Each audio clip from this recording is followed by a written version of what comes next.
Баршаңызға қайырлы күн. Бүгін сіздермен дәмі тіл үйретін өте жұмсақ тоқаштардың рецептімен бөлісемін. Бұл тоқаштарды бутербродқа да қолдана аласыздар. Маймен де, әртүрлі жемістен жасалған джеммен де жей аласыздар.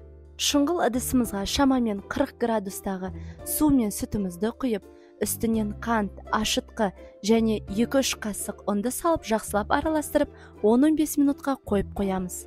Бұлай істеуіміздің мақсаты орысша апара деп те жатады.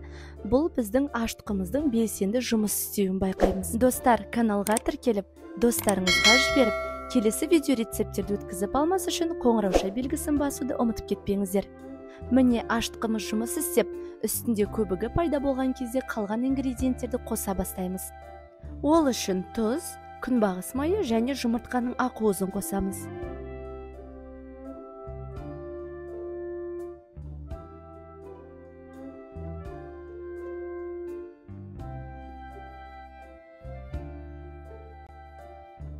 Ұнымызды бөлшектеп қосып араластырамыз.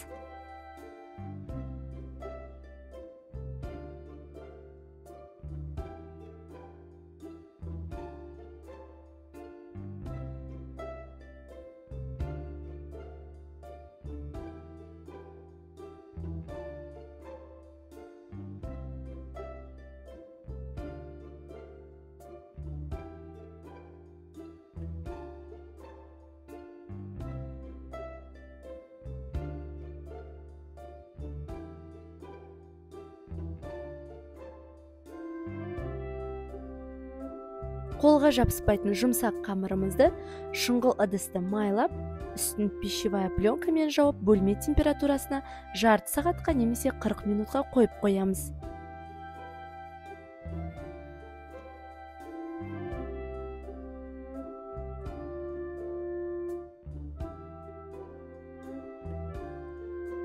Қамырымыз 2 есе көтерілгеннен кейін үстелдің үстін майлап, бөліктерге бөле бастаймыз. Әр бөлігін таразымен өлшеп алсаңыздар да болады. 50 граммнан болуы қажет. Енді осылайша әр бөлігін дөңгелек пішінге келтіреміз. Достар, айта кететін кеңесім, әр бөлікті дөңгелек пішінге келтірем деп ұзақ дөңгелетудің қажеті жоқ. Себебі пешке салмай тұрып, көтерілуге қойған уақытта және пешке салған уақытта әрине көтеріледі, бірақ ойдағыдай көтерілмей қалуы мүмкін.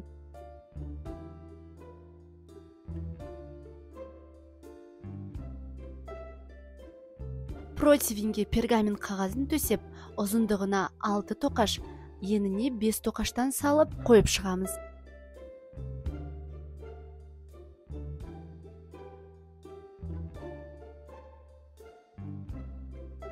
Үстін орамалмен жауып, әрі қарай жалғастырамыз.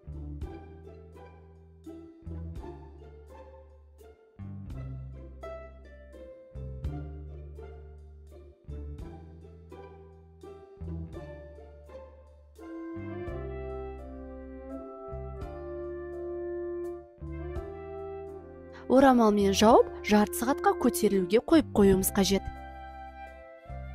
Жарты сағаттан кейін үстін жұмыртқаның сары уызымен жағып шығып, қара және ақ күнжітпен сеуіп шығуымыз қажет.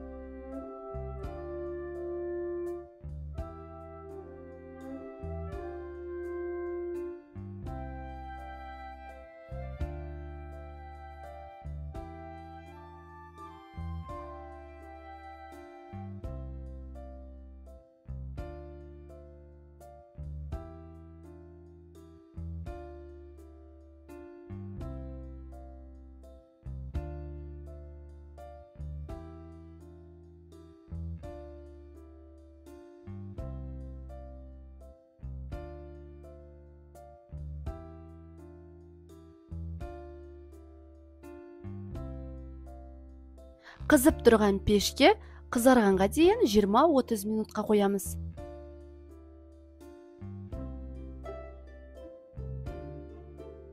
Міне осындай үлпілдек, жұмсақ тоқаштарды жақындарыңызға да, қонақ келгенде де әзірлеп берсеңіз болады.